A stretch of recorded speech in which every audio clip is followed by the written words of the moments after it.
વિભાદેસરજી ગામ રામવાવ, જે રામવાવની ગૌચર જમીન રહી 966 આ લગભગ 6-7 વર્ષથી હું લડતો આવું છું. અને જે ભુજ કલેક્ટર સાહેબે 22 જણા ઉપર લેન્ડ ગેબિંગ પણ કરી હતી, તો હજી સુધી જમીન ખાલી થઈ નથી. હાલની તારીખમાં એ લોકો ખોટા ઘુમરે ચડાવીને વાવેતર કરે જ છે.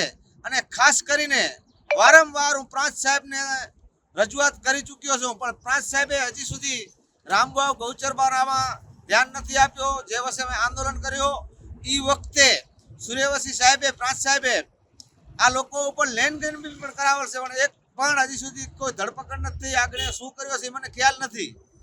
અને જો ચોથા મહિનાની 21 તારીખ સુધીમાં ખાલી નહીં કરે તો ખાલી કરાવે કે અહીંયા ઉપર જે ગુના દાખલ આ સરકારને ઘુમરે ચડાવી રહ્યા, મેં ચોખ્ખો એમને બતાવી દીધું છે કે 600 એકર ગૌચર છે, 2 વાર માપણી કરી છે અને 65,000 રૂપિયા ભરાવી અને માપણી થઈ છે. ગૌચરની અંદર આ લોકો મોટી પેદા હાલે છે.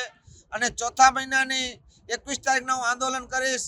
એમાં તમામ જવાબદારી કલેક્ટર સાહેબ, પ્રાંત સાહેબ બચાવની રહેશે, રાપર વહીવટી તંત્ર, ટીડીઓ સાહેબ અને ભુજ કલેક્ટરની રહેશે.